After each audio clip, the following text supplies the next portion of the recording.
Yo les gars, c'est Rock, j'espère que vous allez bien. Aujourd'hui on se retrouve pour une nouvelle vidéo débrief de l'Olympico les gars, débrief à froid. Je me suis laissé le temps de tourner cette vidéo du coup, et du coup bah là ça sera un débrief à froid. Débrief de l'Olympique lyonnais face à l'Olympique de Marseille, score final 1 but partout. Karl Toko Ekambi a ouvert le score, Milik lui a répondu sur penalty. Alors il va y avoir des balles là-dessus, penalty ou pas penalty. Mais moi, il me semble que dans les règles qu'il avait dit, c'est si une partie du corps du joueur est touchée, qui retouche sa main, il n'y a pas penalty. Donc pour moi, déjà de base, là, il n'y a pas penalty. Et tu m'excuseras au passage, ça ne mérite pas un jaune. Paqueta, il ne mérite pas un jaune. Ce qui a lui porté préjudice parce qu'après, il va obtenir un deuxième carton jaune sur Payet. Alors la faute, elle n'est pas ouf. De toute façon, les gars, on va être clair dans le match. L'arbitre, il a eu la gâchette facile. Hein. La moindre faute, le mec, il prenait un jaune. Hein. C'était clair. Et puis entre vous et moi, ce que j'ai ressenti hier soir, c'est que l'arbitrage était plus pour Marseille que pour Lyon. Hein. Bref.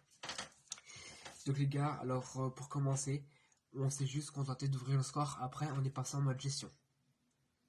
Toko est là marqué, on est passé en mode gestion. On s'est contenté de faire circuler le ballon.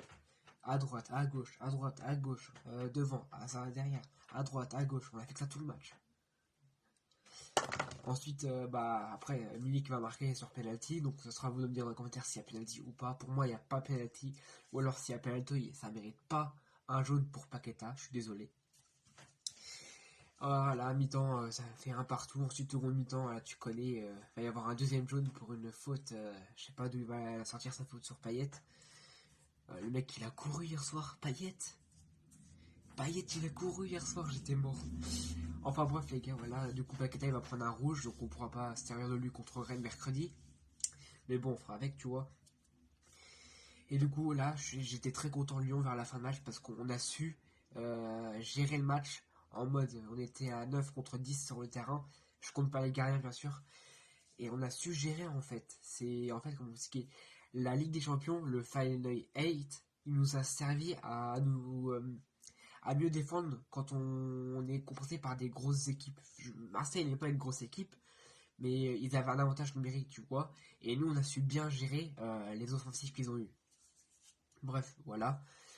Et donc voilà, du coup, score final, un but partout. Lyon reste troisième, malheureusement, parce que Paris et Lille... Paris a gagné 4 buts à 0 contre Dijon et Lille a fait un partout contre Strasbourg. D'ailleurs, les gars, j'étais très choqué de Strasbourg. J'ai halluciné. Mais bref, voilà. Donc en espérant une défaite de Lille ou Paris mercredi et espérons que on soit de retour et d'attaque contre Rennes parce que là si on refait la même pression contre Rennes, malgré que Julien Stéphane il a démissionné, mais on va se faire trouer hein, contre Rennes. Là je sais pas ce qu'ils font l'équipe de Rudy Garcia, mais là on va se faire trouer contre Rennes si on joue comme ça. Hein. Bref les amis, j'espère que ce petit débrief vous aura plu. Si c'est le cas, n'hésitez pas à me faire part de votre avis en commentaire, ce que vous avez pensé du match et tout. À vous abonner si vous voulez continuer à recevoir des vidéos de moi, activer la petite cloche pour les petites notifications. Puis voilà, je crois que j'ai fait le tour de cette vidéo. Merci encore à vous de regarder ma vidéo. Ciao, c'était Rock, bonne journée.